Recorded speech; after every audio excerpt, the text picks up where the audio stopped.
રાજકોટ મનપા ભ્રષ્ટાચારીઓનો અડ્ડો બન્યો હોય તેવું લાગી રહ્યું છે। એક બાદ એક સત્તાધારી પાર્ટીના નેતાઓ તથા મનપાના જવાબદાર લોકો પર ગેરકાયદેસર બાંધકામ ખડકી દેવાના આક્ષેપ લાગી રહ્યા છે। મેયરના પતિએ કરેલ ગેરકાયદે બાંધકામનો મુદ્દો હજી શાંત નથી પડ્યો ત્યાં સ્ટેન્ડિંગ ચેરમેન જમીન ઠાકરે ગેરકાયદેસર બાંધકામ કર્યા હોવાના આક્ષેપ વિપક્ષે કર્યા છે। નમસ્કાર, ગુજરાત BS9 TV ન્યૂઝમાં આપની સાથે હું ભગવતી વિશાવડિયા। રાજકોટ મનપામાં ભ્રષ્ટાચારીઓનો રાફડો ફાટ્યો હોય તેવું લાગી રહ્યું છે, કારણ કે છેલ્લા ઘણા સમયથી જવાબદારો પ્રજાના પૈસે પોતાના ખિસ્સાઓ ભરી રહ્યા હોવાની અનેક ઘટનાઓ બની રહી છે।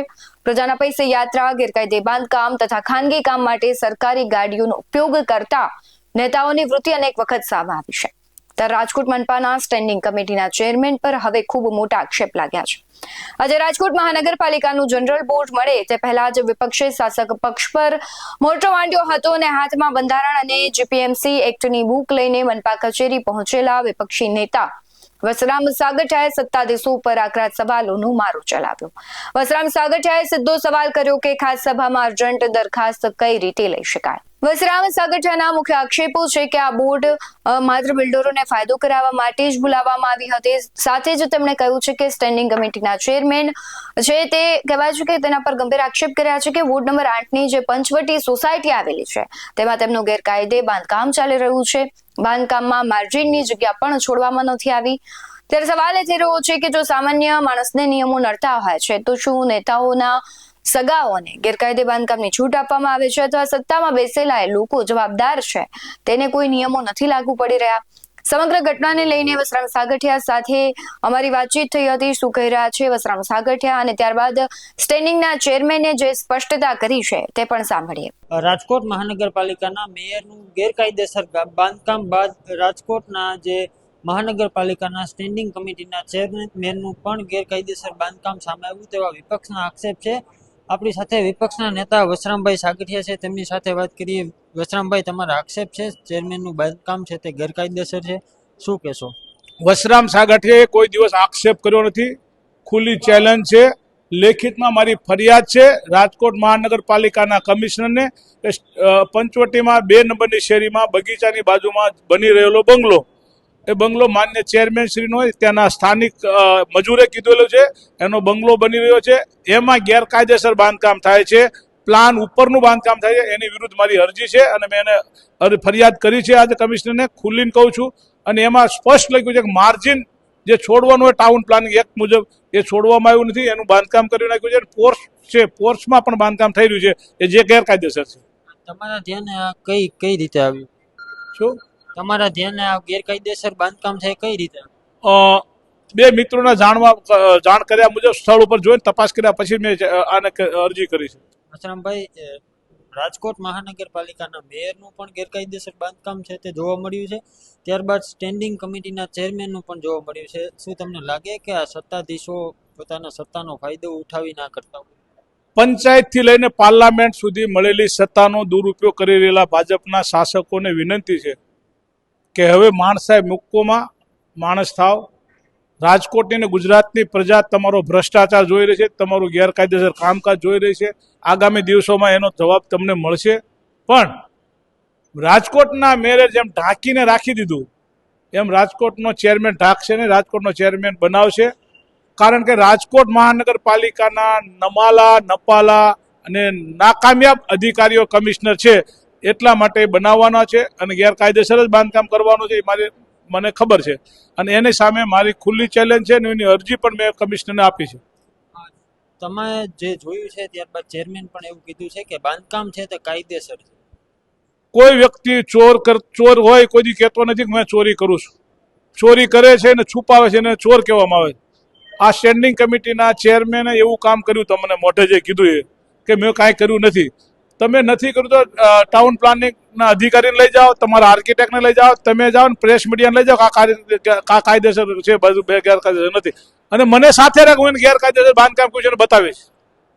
જે ચોક્કસથી તો આ વસરામભાઈ સાગઠિયા કે જેમના સીધા જ જે રીતે કહી શકાય કે તેમને સ્થળ પર જઈ અને જે બાંધકામ છે તેનું નિરીક્ષણ કર્યું તે બાદ તે અવાજ ઉઠાવી રહ્યા છે કે સ્ટેન્ડિંગ કમિટીના ચેરમેનનું પણ બાંધકામ છે તે ગેરકાયદેસર છે અને તેની સામે કડક કાર્યવાહી થવી જોઈએ તેવી માંગ કરી રહ્યા છે। ખાસ વિરોધ પક્ષે વિરોધ કર્યો છે કે જનરલ કોઈ અર્જન્ટ હોય તેમાં કોઈ પાછળથી દરખાસ્ત કરી શકે એવો આક્ષેપ કર્યો છે ને કોર્ટમાં જવાની પણ વાત નિયમ વિરુદ્ધ જનરલ બોર્ડ બોલાયું ને વધારાની દરખાસ્ત કોઈ ન કરી શકાય એવો આક્ષેપ. પહેલાં તો આજે રાજકોટ મહાનગરપાલિકાનું ખાસ જનરલ બોર્ડની આજે બોલાવવામાં આવી. વિપક્ષના સભ્યોને 2 કે 3 ટર્મથી રાજકોટ મહાનગરપાલિકામાં વિપક્ષના કોર્પોરેટર છે ને ખુદને ખબર નથી, પણ એક્ટ મુજબ મેયરશ્રી ગમે ત્યારે જનરલ બોર્ડ બોલાવી શકે છે. જ્યારે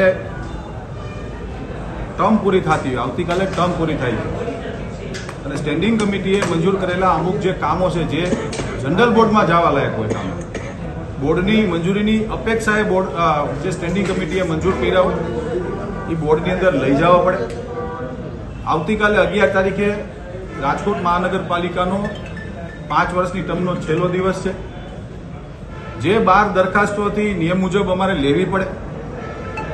મહત્વની દરખાસ્તોમાં BAPS સ્વામિનારાયણ સંપ્રદાય કાલાવા રોડ પર જે મંદિર છે પ્રમુખ સ્વામી મહારાજ સાહેબનું, એને નિઃશુલ્ક દરે રેસકોર્સ ગ્રાઉન્ડ મહોત્સવ માટે આપવાની દરખાસ્ત હતી, સ્ટેન્ડિંગે મંજૂર કરી હતી, પણ આ નિયમ છે કે બોર્ડમાં લઈ જવું પડે. બીજું સમગ્ર રાજકોટના જૈન સમાજનું નાચ જમણ માટેની પણ એક દરખાસ્ત હતી, એ પણ નિઃશુલ્ક દરે રેસકોર્સ ગ્રાઉન્ડ દેવાની દરખાસ્ત હતી.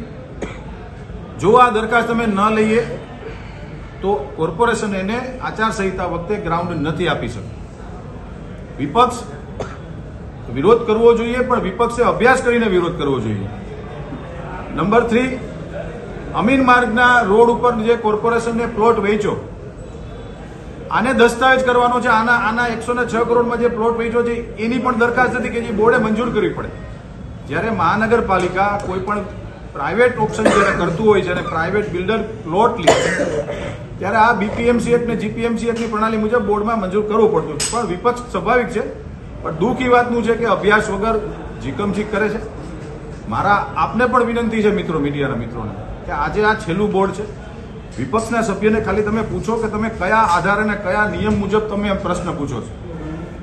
ગમે એ પ્રશ્ન પૂછી નાખે અને એનો જવાબ દેવા અમે બંધાયેલા નથી, છતાં પણ આપ્યો છે એનો આપને આપું છું જવાબ. વિપક્ષનો વિરોધ અર્જન્ટ દરખાસ્ત માટે છે ને ફ્લાવર બેડની સમજાવું.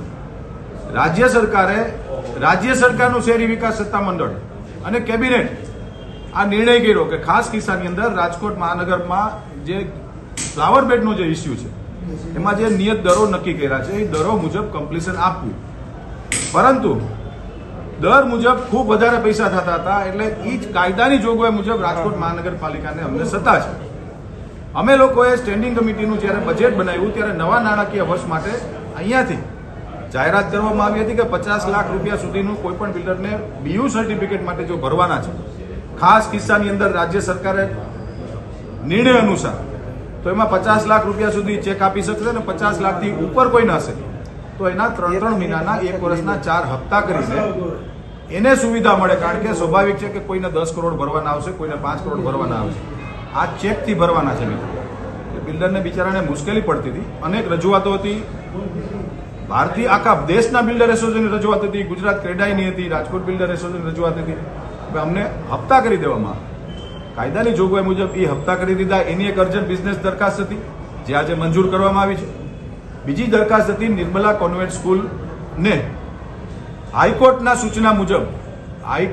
સૂચના મુજબ નિર્મલા કોન્વેન્ટ સ્કૂલનું જે ગ્રાઉન્ડ છે જે 1998 થી કોર્ટ મેટર ચાલે છે. Nirmala convent school supreme court સુધી ગયા હતા. સુપ્રીમ કોર્ટે એવું કીધું કે ભાઈ રાજકોટ મહાનગરપાલિકાએ જે આ ગ્રાઉન્ડ રાજકોટ મહાનગરપાલિકા દાવો કરે છે એ ખરેખર જે હાઈકોર્ટે કીધું હતું. રાજકોટ મહાનગરપાલિકા અમે સુપ્રીમમાં ગયા હતા, પણ હાઈકોર્ટે જે જજમેન્ટ આપ્યું હતું એ હાઈકોર્ટના જજમેન્ટને સુપ્રીમ કોર્ટે માન્ય રાખીને પ્લે ગ્રાઉન્ડના ઉદ્દેશનું ગ્રાઉન્ડ છે, ત્યાં ક્યારેય પણ નિર્મલા કોન્વેન્ટ સ્કૂલના સંચાલકો બાંધકામ નહીં કરી શકે. માત્ર સ્કૂલના બાળકોને રમવા માટેનું જે પ્લે ગ્રાઉન્ડની દરખાસ્ત આવી હતી નિયમ મુજબ લેવી પડે. ગઈકાલે જ હાઈકોર્ટે હુકમ કર્યો છે કે રાજકોટ મહાનગરપાલિકામાં ખાસ બોર્ડની અંદર સ્પેશિયલ બોર્ડ બોલાવવું પડે તો પણ બોલાવો અને આ દરખાસ્ત મંજૂર કરી અને પ્લે ગ્રાઉન્ડમાં નિર્મલા કોન્વેન્ટ સ્કૂલને આપવામાં આવે. હાઈકોર્ટની સૂચના મુજબ એ પણ એક અર્જન્ટ બિઝનેસ હતી. જે ગઈકાલના સ્ટેટમેન્ટ હાઈકોર્ટે જે કીધું એ મુજબ અમે અર્જન્ટ લીધી છે.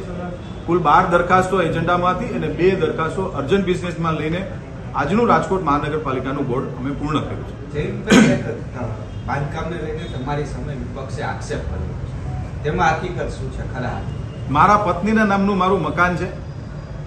એ મકાન ઉપર મેં કોર્પોરેશનના નિયમ મુજબ હું પોતે મારું મકાન બનાવું છું. હું ટેક્સ પેયર છું. હું તમારા બધાની હાજરીમાં હું સાર્વજનિક સ્વરૂપમાં મારા ટેક્સના આંકડા પણ બતાવી શકું છું. મારો વ્યવસાય બાંધકામનો છે. હું એવું નથી, વિપક્ષના સભ્યોએ જે પ્રશ્ન ઉઠાવ્યો છે સ્વાભાવિક છે કે એને પ્રશ્ન ઉઠાવવાનો અધિકાર છે, પણ હું વ્યવસાય બાંધકામ કરું છું. હું પોતે બિલ્ડર છું અને મેં 1 ફૂટનું ગેરકાયદેસર બાંધકામ નથી કર્યું. મારા પત્નીના નામનો પ્લોટ છે, કાયદેસરનો પ્લોટ છે અને જેમાં હું બાંધકામ કરું છું કોર્પોરેશનના GDCR નવા GDCR મુજબ, નવા ટાઉન પ્લાનિંગ એક્ટના GDCR મુજબ મેં છોડેલું છે, જેની હું સાબિતી કરવા તૈયાર છું. સ્ટેન્ડિંગ ચેરમેને આ અંગે ખુલાસો કર્યો અને કહ્યું કે નવા નિયમો પ્રમાણે બાંધકામ કરવામાં આવ્યું છે, તમામ નીતિ નિયમોનું પાલન કરવામાં આવ્યું છે. વિપક્ષ દ્વારા ખોટા આક્ષેપો કરવામાં આવ્યા છે તેવી સ્ટેન્ડિંગ કમિટીના ચેરમેને વાત કરી છે. વાત એમ છે કે 5 વર્ષનો કાર્યકાળ તેમનો બધાનો હવે પૂર્ણ થઈ ગયો છે. હવે વહીવટી શાસન છે તે રાજકોટ મનપામાં લાગુ થવાનું છે અને આગામી સમયમાં રાજકોટ કોર્પોરેશનની ચૂંટણી પણ આવી છે. ત્યારે હવે જોવાનું રહેશે કે ભાજપને કેટલો ફાયદો થાય છે કે નુકસાન થાય છે, કારણ કે મનપાના જવાબદાર લોકો હતા, તેમની પર ભ્રષ્ટાચારના ખૂબ મોટા આક્ષેપો લાગ્યા છે. મેયર છે, સ્ટેન્ડિંગ ચેરમેન છે, ઘણા બધા વિવાદોમાં તેઓના નામ સામે આવ્યા છે. ત્યારે હવે રાજકોટની જનતા છે તેને સુવિધાઓ જે નથી મળી તેને લઈને આગામી દિવસોમાં તે પરિણામ આપે છે કે કેમ રાજકોટની જે જનતા છે તેનો મિજાજ કેવો રહેશે તો આગામી ચૂંટણી બાદ જ ખબર પડશે. પરંતુ રાજકોટ મનપા અને ખાસ કરીને ભારતીય જનતા પાર્ટીનું રાજકોટનું જે સંગઠન છે તે સતત ચર્ચામાં અને વિવાદમાં રહેતું હશે. ઘણા બધા ફેરફારો પણ કરવામાં આવ્યા છે સંગઠનમાં, પરંતુ હવે જોવાનું રહેશે કે આગામી ચૂંટણીમાં રાજકોટ મનપા અને ખાસ કરીને સંગઠન છે તે કેટલી રીતે કામ કરી શકે છે, કયા કયા પરિબળો તેમને નડે છે અને તમને શું લાગી રહ્યું છે જે સ્ટેન્ડિંગ ચેરમેન અને મેયર પર આક્ષેપો કરવામાં આવ્યા છે તેમાં કેટલું સત્ય છે અને આગામી દિવસોમાં આ બધા જ જે વિવાદો છે તે સમશે કે નહીં, અને તમારું જે પણ માનવું આ ઘટનાઓને લઈને તે કમેન્ટમાં જરૂરથી જણાવજો. બાકી આવા જ બધું અહેવાલો સાથે ફરી મળતા રહીશું. તમે અમારી YouTube ચેનલને સબસ્ક્રાઇબ કરવાનું, અમને Facebook અને Instagram પર ફોલો કરવાનું ભૂલશો નહીં. બાકી નવી અપડેટ્સ મેળવવા માટે આપ જોતા રહો BS9 ન્યૂઝ. નમસ્કાર.